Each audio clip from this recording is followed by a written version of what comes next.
Quem sabe a sua identidade encontra o seu propósito.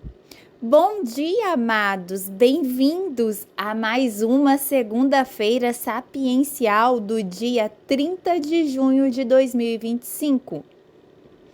Pelo título desta segunda-feira sapiencial, vocês entenderam por que na segunda-feira anterior eu tratei sobre identidade, certo? Então, nessa nós vamos tratar sobre propósito. Agora que vocês já sabem a sua real identidade, a identidade que o papai criou cada um de nós para termos, vamos falar o que ele espera de nós, qual é o propósito que cada um de nós temos ou podemos ter. Bom, Deus criou tudo com um propósito. Nada foi feito sem serventia, né? Propósito é isso, é ter utilidade, servir para algo.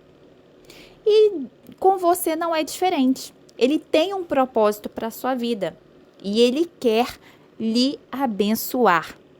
Os propósitos de Deus são bons e não podem ser impedidos.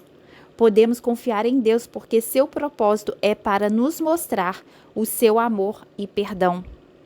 Todos temos propósitos para aquilo que fazemos. Quando os nossos propósitos são bons e de acordo com a vontade de Deus, Ele nos abençoa. Mas Ele frustra os maus propósitos. Então, o que a Bíblia nos diz sobre o nosso propósito? Eu já vou antecipar qual que é o nosso propósito, de uma forma genérica. O nosso propósito deve ser fazer a vontade de Deus. Mas agora eu vou construir um raciocínio do porquê eu cheguei a essa conclusão. 1 Pedro, capítulo 2, versículo 9, diz o seguinte: vocês, porém, são geração eleita, sacerdócio real, nação santa, povo exclusivo de Deus, para anunciar as grandezas daquele que os chamou das trevas para a sua maravilhosa luz. Nós já nascemos em trevas em razão da natureza caída, do pecado que herdamos de Adão e Eva. Mas ele nos encontrou e nos chamou para a luz.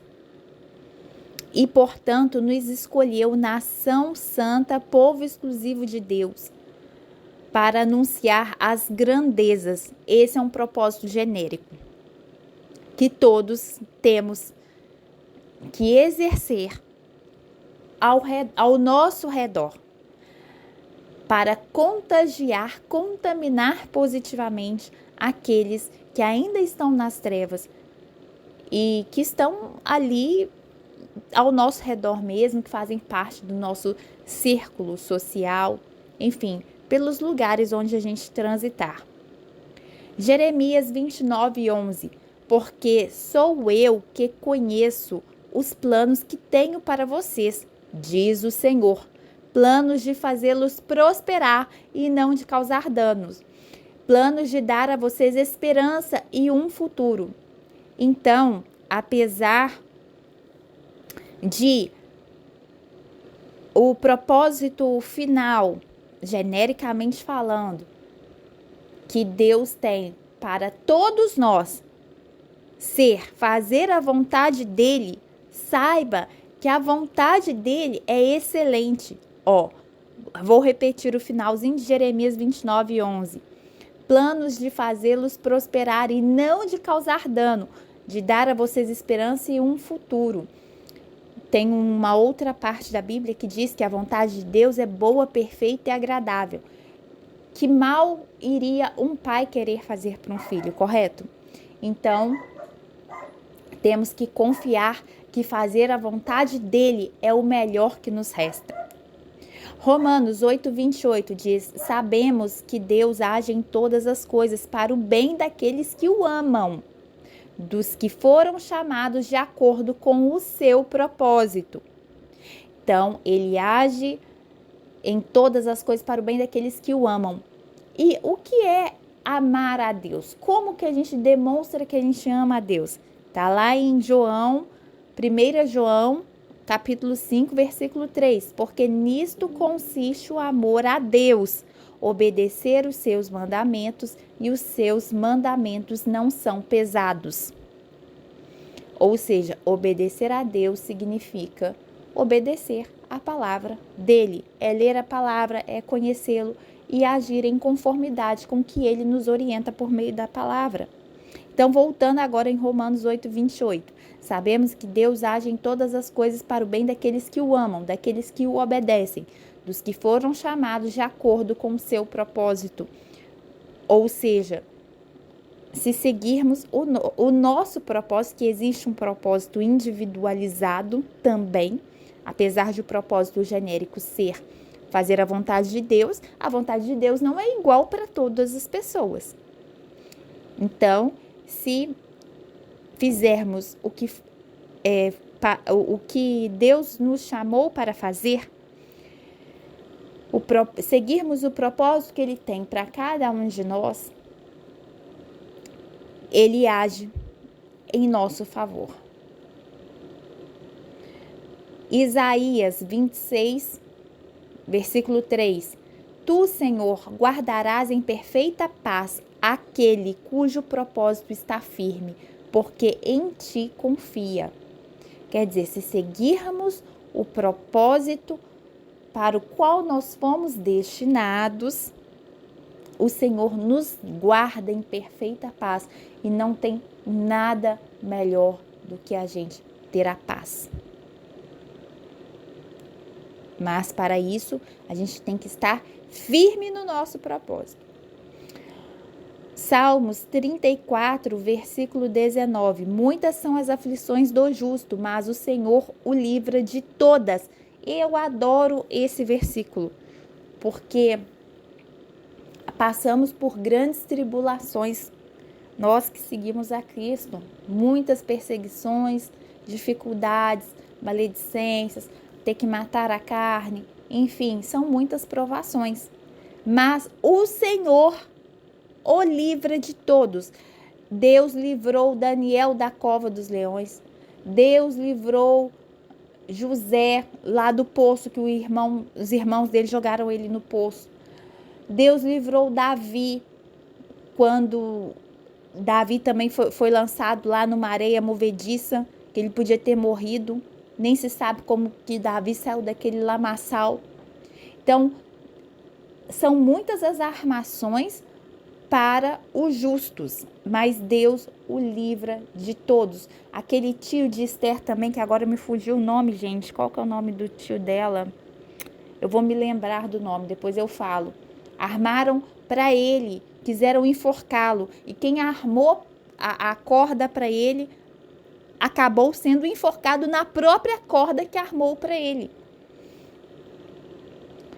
Continuando, Provérbios 19, 21. Muitos são os planos no coração do homem, mas o que prevalece é o propósito do Senhor.